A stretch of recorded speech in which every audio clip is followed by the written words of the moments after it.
नमस्कार। आज फिर उपस्थित हुआ हूं हस्तरेखा से संबंधित एक ऐसे विषय के साथ जिसमें मैंने पीछे भी जो है 2-3 वीडियो बनाई है। भाग्य रेखा, कुछ अलग चीजें मैं बताऊंगा आपको इस वीडियो में। भाग्य रेखा से केवल भाग्य का विचार किया जाता है, बिल्कुल सत्य है, उसमें कहीं कोई दो राय नहीं है। और भाग्य से अगर कहा जाए धन जुड़ा है, विवाह जुड़ा है, संतान जुड़ा है और तरह तरह के सुख या दुख कहीं ना कहीं भाग्य से देखे जाते हैं। यहां तक व्यक्ति का अंत भी कहीं ना कहीं भाग्य रेखा पे कुछ ऐसे योग बनते हैं जिससे निर्धारण होता है। जीवन रेखा भाग कई रेखाओं को देखने के बाद उसका निर्धारण होता है, उसमें से भाग्य रेखा एक महत्वपूर्ण है।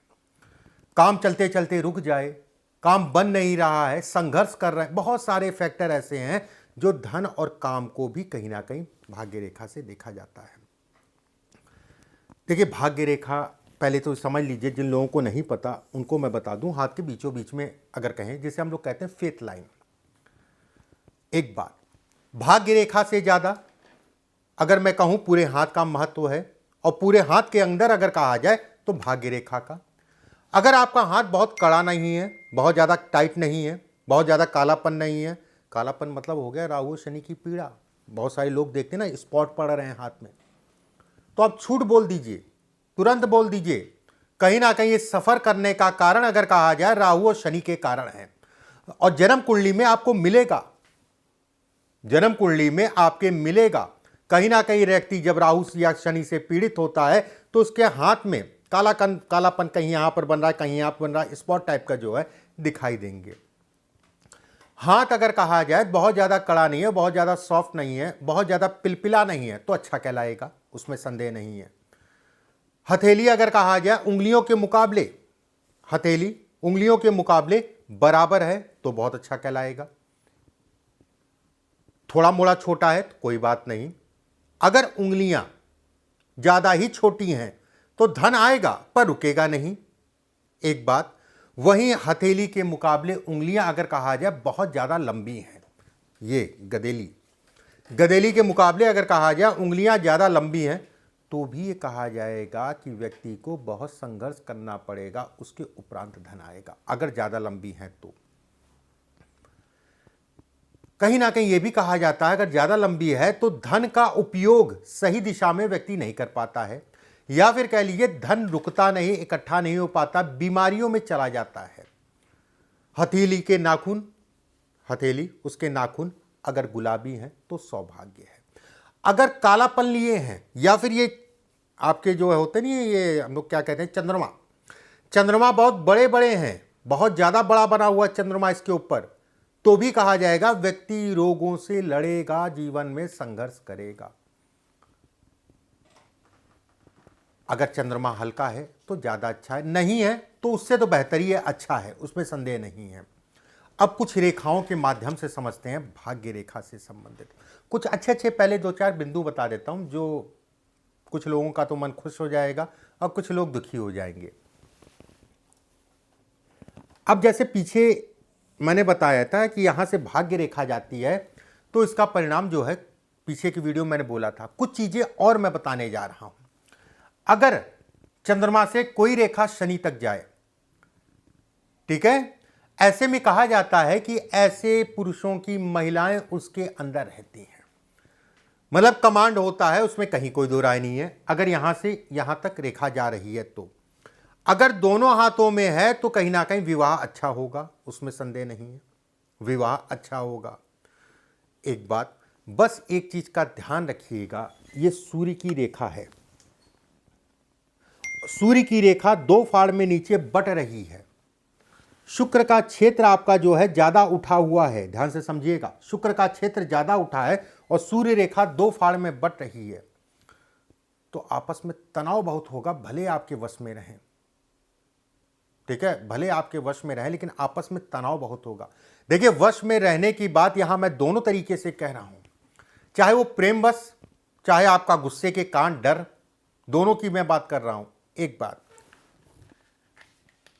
एक बहुत अच्छी सी बात बताता हूं मैं, ठीक है, ये जो रेखा मैं बताने जा रहा हूं, ये रेखा महिलाओं के लिए है कि उनके पति उनके बस में रहेंगे कि नहीं रहेंगे। थोड़ा सा कम मिलती है। और ये भी कहा जाता है कि चंद्रमा से जो गुरु की तरफ रेखा जा रही है, भी मैं दिखाता हूं, ऐसी महिलाओं का विवाह अगर कहा जाए तो अपने से काफी बड़े घर में होता है। या फिर दूसरा मतलब भी हो सकता है कि ना हो, सामान्य परिवार में हो, लेकिन विवाह के उपरांत अगर कहा जाए तो महिला का भाग्य पुरुष को कहीं ना कहीं स्थायी, और दोनों का भाग्य अगर कहा जाए बढ़ता है, जीवन कहीं ना कहीं सुखमय होता है, धन की स्थितियां बेहद अच्छी होती हैं। अगर चंद्रमा से गुरु की तरफ कोई रेखा जाती है तो भविष्य कहीं ना कहीं सुखी, और जो मैंने बताया कि विवाह अच्छे परिवार में होगा, बड़े परिवार में होता, 1% मान लेते नहीं हुआ तो कहीं ना कहीं विवाह के उपरांत जीवन साथी कहीं ना कहीं स्थिर होगा, ये तो तय है, और दोनों का भाग्य कहीं ना कहीं बढ़ेगा विवाह के उपरांत। अगर चंद्रमा से सूर्य की तरफ कोई रेखा जाए, सूर्य चंद्रमा राजयोग देने वाले सबसे बड़े ग्रह कहलाते हैं, जिनकी छत्र छाया में जिन ग्रहों को हम देख सकते हैं, जिन ग्रहों को हम समझ सकते हैं, जिनकी छत्र छाया में पूरा दिन हम लोग रहते हैं और रात में सोते हैं। अगर चंद्रमा से सूर्य की तरफ कोई रेखा जाती है तो ऐसे में कहा जाएगा, हो सकता है थोड़ा धन कम हो प्रतिष्ठा के मुकाबले। यहां पर मैं ऐसा नहीं कहूंगा कि पैसा नहीं, बहुत पैसा, लेकिन जिस हिसाब से व्यक्ति प्रतिष्ठित होगा, नामी होगा, उस हिसाब से अगर कहा जाए हो सकता है थोड़ा सा धन कम हो, लेकिन नाम बहुत होगा, पैसा बहुत होगा, उसमें संदेह नहीं है। एक बात यहां पर यह भी कहा जाता है कि लोगों का साथ ऐसे लोगों को मिलता है, और समय समय पे ईश्वर रूपी का मतलब हो गया कि कोई ना कोई ऐसा मिल जाता है कि आपको एक रास्ता दिखाने वाला, और उसके बाद आप बढ़ चलते हैं, उसमें संदेह नहीं है। यह भाग्य रेखा है, ठीक है, यह सूर्य की रेखा है, इसे हम लोग कहते हैं सूर्य की रेखा। अगर सूर्य की रेखा भाग्य रेखा को टच करे इस टाइप से, और एक रेखा यहां पर त्रिकोणनुमा आकृति में बने, स्पष्ट साफ त्रिकोण हो, धन कमाओगे, बहुत अच्छा कमाओगे आप, उसमें संदेह नहीं है। ऐसे लोग जिद्दी स्वभाव के होते हैं, उसमें कहीं कोई दो राय नहीं। जिद्द अपने काम के प्रति, अपने नाम के प्रति, ऐसे लोगों में ईगो की समस्या भी होती है, अपनी वाणी, अपने बोलने से कहीं ना कहीं धन कमाते हैं। आप देखिएगा, आप इन लोगों के हाथ में देखिएगा, कहीं ना कहीं स्थितियां मिलेंगी। भले आज कुछ ना हो, आने वाला समय आपका बेहद अच्छा होगा। रेखा अगर टूटी फूटी नहीं है, कटी पिटी नहीं है, बहुत ज्यादा चौड़ी नहीं है और बहुत ज्यादा नालीदार नहीं है, अगर उसमें उंगलियां भी आपकी पतली पतली सी हैं, उंगलियां पतली पतली सी और गुथी हैं, गैप नहीं है, गुथी हुई हैं, ऐसे लोग राजनेता बड़े स्तर के बन सकते हैं अगर वो प्रयास करें तो। या फिर गवर्नमेंट से संबंधित अधिकारी के लिए प्रयास करते हैं तो बड़े स्तर के अधिकारी बन सकते हैं, उसमें कोई दो राय नहीं है, उसमें किसी प्रकार का कोई संदेह नहीं है। पहले भी बताया, अच्छी रेखा है, और कहीं ना कहीं घर परिवार या किसी करीबी के सपोर्ट के कारण व्यक्ति जो है धीरे धीरे बढ़ जाता है। एक बात यहीं पे दोहरी मस्तिष्क रेखा निकल आए, अगर दोहरी मस्तिष्क रेखा है तो ऐसे में कहा जाएगा कि व्यक्ति तय है अपने जीवन में खूब धन कमाएगा। एक छोटी सी भाग्य रेखा या लंबी सी भाग्य रेखा, एक छोटी सी या लंबी सी सूर्य रेखा है, ये तय मान के चलिए धन आप कमाएंगे और अच्छी मात्रा में कमाएंगे। बस एक चीज का ध्यान रखिएगा, ऐसे लोगों में एक कमी होती है, एक जगह पे टिक नहीं पाते, दिमाग जो है कहीं ना कहीं चलायमान रहता है, एक काम किया नहीं, उसमें सफल हो गए, वही दूसरा काम जो है, दूसरा पैर पसार दिया दूसरे काम के लिए, ये भी गड़बड़ हो गया, वो भी गड़बड़ हो गया। मैं ऐसा नहीं कर रहा हूं, अगर दोहरी मस्तिष्क रेखा है, दो माध्यमों से कम धन आता है।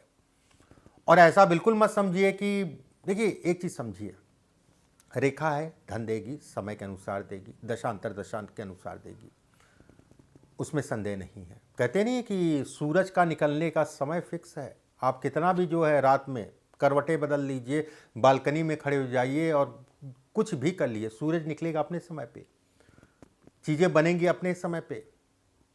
रात अगर कहा जाए अंधेरा है, रात अगर कहा जाए तो कहीं ना कहीं आपका कष्ट है, एक तरीके से समझिए, सूरज निकलेगा, प्रयास और मेहनत, ईश्वर की आराधना करते चलिए।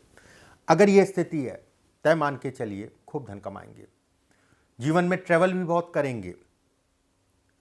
यह भी कहा जाता है जन्म स्थान जहां पैदा हुए हैं उस जगह से दूर जाके ऐसे लोगों का ज्यादातर भाग्योदय होता है, और रहते ही रहते हैं, उसमें कहीं कोई दो राय नहीं है।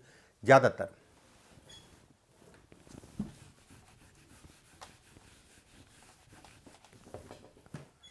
ये मस्तिष्क रेखा, ये रेखा पहले भी मैंने बताया, कुछ चीजें और मैं आपको बताता हूं। मंगल से एक रेखा अगर सूर्य की तरफ जाए तो भी कहा जाता है बेहद अच्छा है, धन के लिए, काम के लिए, इत्यादि चीजों के लिए व्यक्ति के अंदर निर्णय लेने की क्षमता उत्पन्न करता है। अगर रेखा टूट रही है तो ऐसे में कहा जाएगा कि आंतरिक ऊर्जा में कमी करता है, निर्णय लेने की क्षमता को यह कम करता है। वहीं पे बुध की तरफ अगर रेखा चली जाए, यहां से निकली मंगल के क्षेत्र से और बुध की तरफ चली गई, मनुष्य व्यापार करेगा ही करेगा, भले शुरुआती दौर में नौकरी करे या फिर नौकरी के साथ व्यवसाय करे, धार्मिक कार्य या सामाजिक काम या जनता से जुड़े कामों से भी लाभ कमाता है, पैसे के लिए बेहद अच्छा है।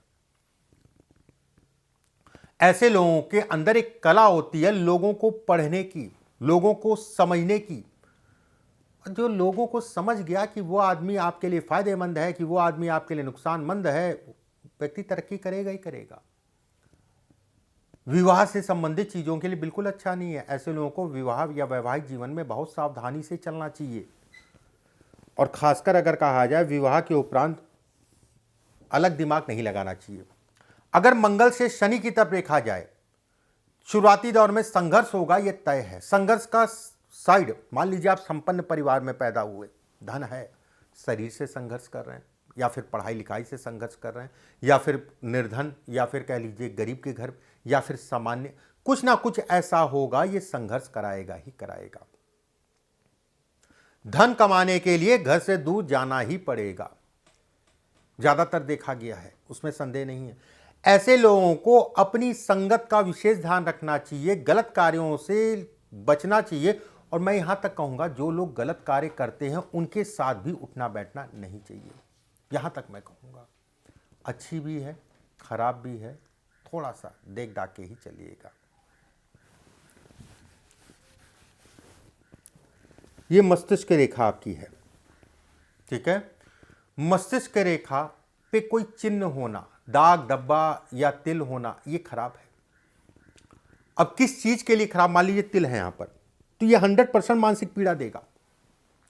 वो पीड़ा स्वास्थ्य को लेके मिलेगी, वो पीड़ा धन के नुकसान को लेके मिलेगी, वो कई जगहों से उसको देखना पड़ता है, लेकिन पीड़ा ये देगा, मानसिक रूप से अच्छी खासी पीड़ा देगा, उसमें संदेह नहीं है। एक भाग्य रेखा है, एक ये रेखा है, इसके ऊपर दीपनुमा त्रिकोणनुमा आकृति बने, आकस्मिक धन लाभ, वो भी कहीं ना कहीं बड़ा, एक बात बड़ा मिलेगा ही मिलेगा। अचानक से व्यक्ति को सफलता, कहते नहीं है कि प्रॉपर्टी ली, वो कहीं ना कहीं अचानक से बढ़ गई समय के अनुसार। ऐसा नहीं कि आज ही जो है, ठीक है, समय के अनुसार अचानक से बढ़ गई। ये धन, ये सौभाग्य, ये पैसा इत्यादि चीजों को दिखाता है। कुछ लोगों के हाथ में अगर कहा जाए भाग्य रेखा छोटी होती है, छोटी का मतलब हो गया कि हृदय रेखा तक पहुंच गई बस, और वहां जाके रुक गई। ये ऐसे लोगों को प्रेम संबंध बहुत सावधानी रखनी चाहिए। ऐसे लोगों को अपनों से नुकसान होता है, ये तय है, चाहे रिश्तेदार या कोई भी करीबी, जिसे कहा जाए करीबी मित्र या जो भी है, नुकसान होता है, तय है। ऐसे लोगों को हमेशा अकेले काम करें तो ज्यादा बेहतर है, या फिर आंख कान खोल के चले, कोर्ट कचहरी वाद विवाद से अपने आप को बचा के चले। अगर सूर्य रेखा है और सूर्य रेखा स्पष्ट साफ है, आंधी बहुत आएगी लेकिन आंधी से उबर जाएंगे, ठीक है, आंधी आएगी, आंधी से उबर जाएंगे। और खासकर अगर कहा जाए लगभग 40 से लेकर 48 साल के बीच का आयु ऐसे लोगों को बहुत सावधानी रखनी चाहिए, उसमें संदेह नहीं है। कुछ चीज़ें मैंने बताई, अगले वीडियो में फिर आप सभी से मुलाकात होगी। अभी के लिए बस इतना ही, नमस्कार।